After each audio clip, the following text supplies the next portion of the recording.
How are you going there? We're off on another little adventure here. We're going for a walk down to some Cascades. It's been raining a bit lately, so I'm hoping there's going to be a good amount of water in the creek. But we won't know until we get there. So come with me, let's see what we can find as we wander around in the bush. The beautiful texture on this stringy bark tree. It's gorgeous.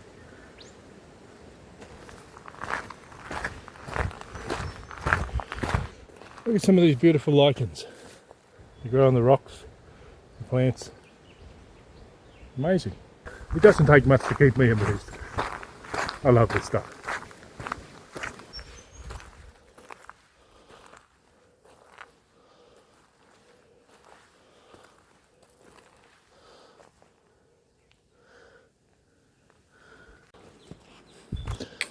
Now you start with a tree base like this and you reckon, what a shame, this beautiful big old tree, he's burnt out, gotten old, he must be cactus. After all, it is a big old tree. I can easily fit inside this hollow, no worries. When we cast our eyes a little bit further up though, we see something amazing. You start to see green leaves. There are still live branches on this tree. There's still a lot of life in this tree. They're still growing. It's still really happy. So what's going on here to make this? How did this actually happen? Let's look at the bottom again. What have you got? A couple of little spots on either side where the tree is still stuck into the ground. Now these trees are fire adapted. They've adapted over millions of years to be able to tolerate fire. And one of the adaptation things that the eucalyptus use is a thing called a lignituber. So basically it's a big energy store under the ground, so that when they get hit by a big drought or by a big fire, those sort of things, they can actually regenerate themselves again once times get a little bit better. And it means that the tree doesn't die. You'll notice now I'm walking through a wetter area. This is an area of rainforest, and these trees here are not fire adapted, which means if a fire hits one of these trees, these rainforest trees, they're all softwood. Some of these are palms, over there's a coachwood. Now there's a lot of trees here that are soft. A banksia, a beautiful little epiphyte. So if a fire hits this forest can't recover. The trees die, then whole new trees have to grow again. So instead of being a regeneration that takes a few years, it becomes a regeneration that takes decades. Have a look at it.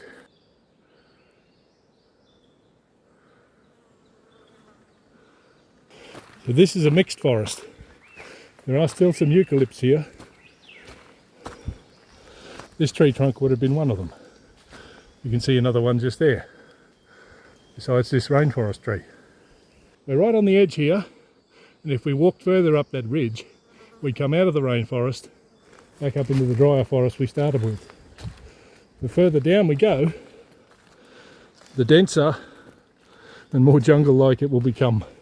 You see, we're even starting to see some of the buttress roots appearing on some of those trees down there. It's amazing little pockets that exist. We'll wander along, then we'll come back out of this again later. You know, and it's these changes, there's this variation that really makes it beautiful to come to these places. Oh, how many leeches am I going to get? Want to start a tally? I don't care. I'm happy. Here comes our first glimpse of the creek.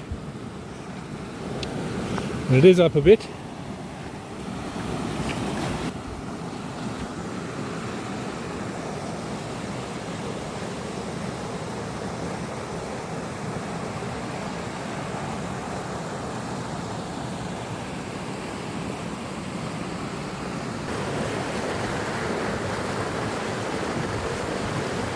Well, it's not actually that cold, but certainly moving too fast for me to get into today.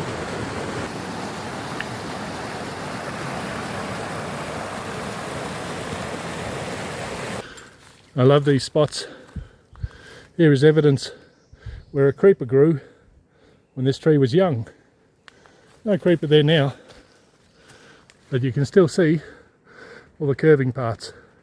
You can see the part that's grown up since then is perfectly straight and flat. It leaves these amazing textures. Awesome.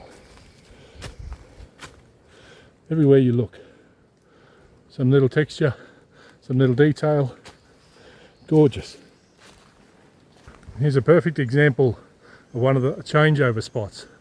We've got the rainforest behind us.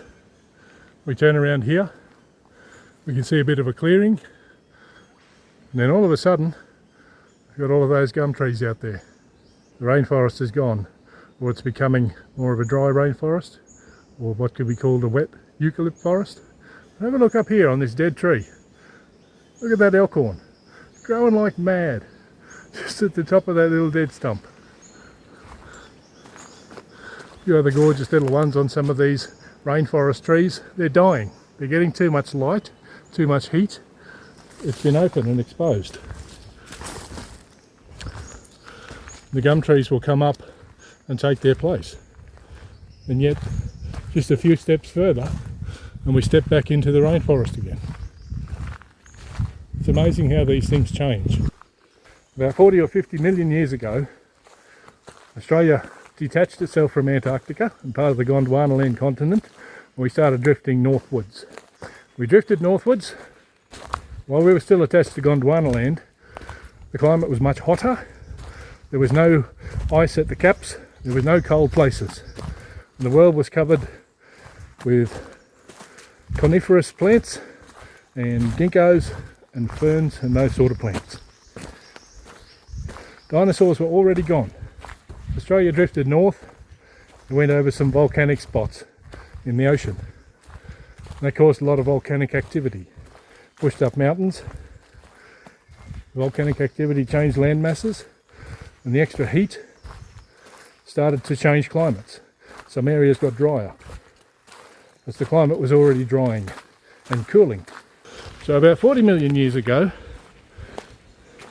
the first eucalypts appeared in Australia and South America and some other places. We share them. They're in the fossil record. However, all of our modern eucalypts, I believe, have only evolved in the last 2 million years. Quite modern when you think about the history of things. When we look at some of these things, we think that this must be very ancient. But in reality, geological time, it's actually very new, and it's still changing.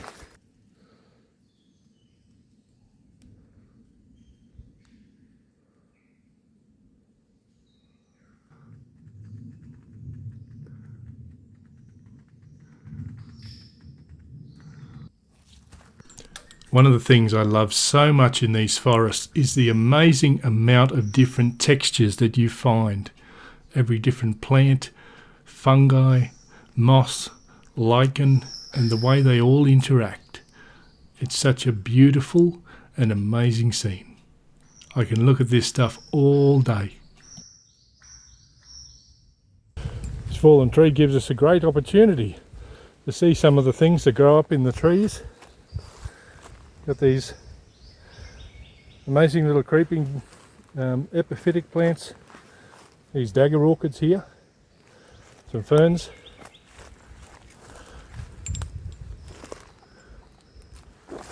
more creepers, more dagger orchids. All of these things that will slowly die, and you can see the trees breaking down. Over there in the back, some brilliant orange fungus. This will rot down and make excellent nutritional material for the next generation. I imagine at some point they're going to cut this down and get it out of the way. Look at all of these orchids. They're just incredible. There's so many of them. They're just scattered right throughout. It's been there a while, there's no doubt about that. Are they going to leave it there? Well, they cut a hole through it so we can walk through. What do you reckon? Because personally, I don't mind finding things like that in the path because it makes the walk more interesting.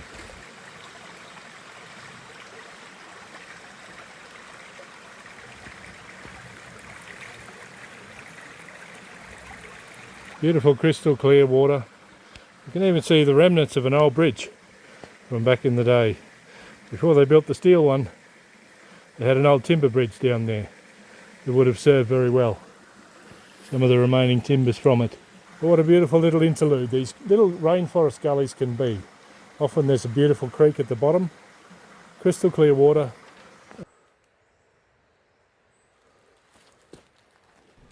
And what's your favourite type of forest? And what's your favourite thing in it? What are the things that really attract you to going out in the bush or spending time in a place like this? I'm assuming if you watch my channel, you like going out in the bush. And down the path keeps going. I can hear some more serious water in the distance now. I think we're getting closer to the Cascades. That's our destination. Look at this gorgeous little plant. Can you tell me, is that a fern of some type? Alright, here we are at the Murrumbidgee Cascades. We're at a point here where a little rainforest creek, gurgling away over in there, slides its way down here and joins into the Dandahara Creek. If I can get through here without killing myself, we'll come and have a look. That thing that I just asked you a minute ago, whether that's a fern or not, actually looks like it's got little flowers of some sort, so it can't be a fern. What is it? Do you know? If you do, please leave me a comment. Now, this is a historical artefact. I don't know exactly how far back that relates to. Is that something that the National Park has built and then since discontinued? Or is that part of some of the other stuff we've come down here to have a look at? First, let's have a look at the Cascades.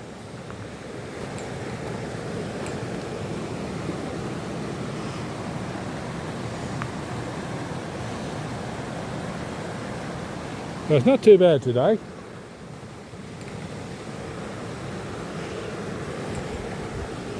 was a bit worried it might be a raging torrent, but it is going to be a little bit difficult for me to get over the other side. Now the reason I wanted to get over the other side is to show you some structures that are built a little bit further down this creek.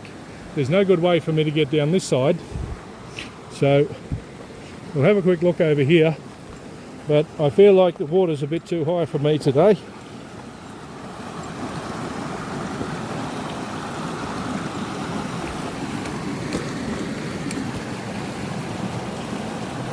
Now that's my way across.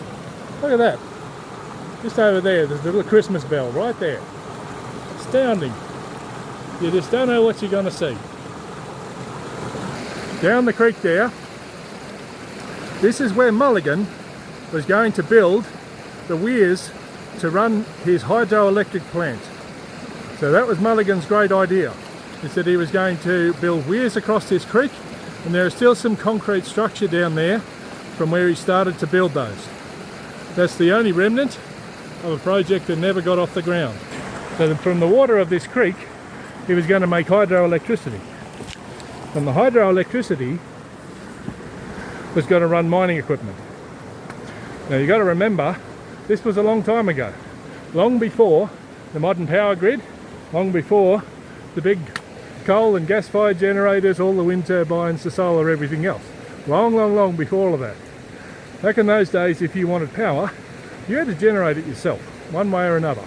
A lot of towns did not have their own power plant, and there was no state grid or national grid to connect to. So Mulligan was a bit of an entrepreneur. He saw an opportunity to get in early and generate some power for the people who were up in this district mining.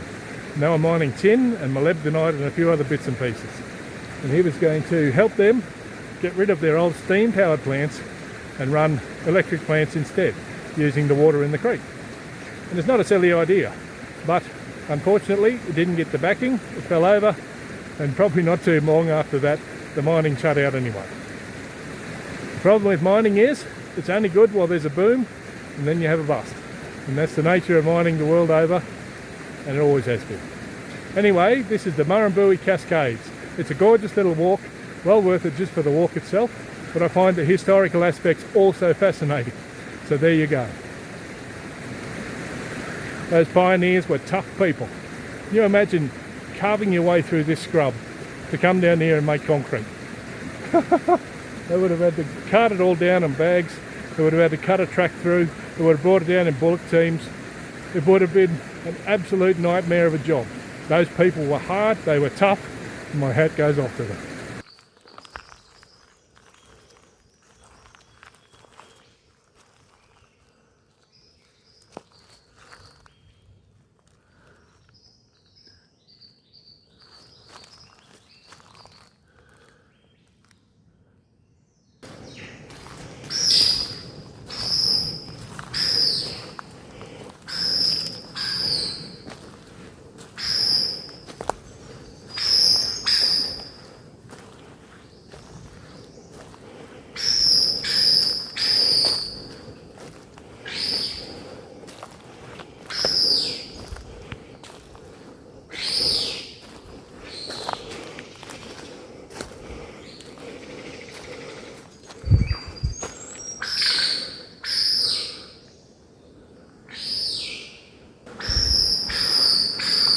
Calls to the lyrebird, hey? He's a bit too scared of me.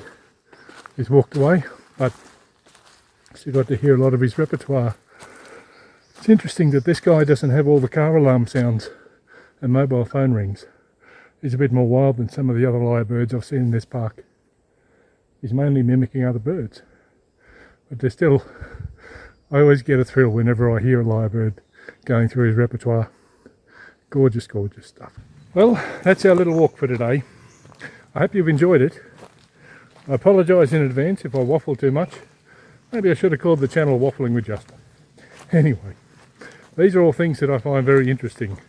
When I come to these places, I can't help but reflect on these things.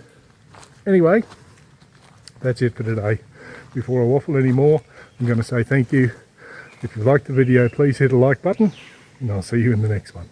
Thanks a lot. Bye-bye.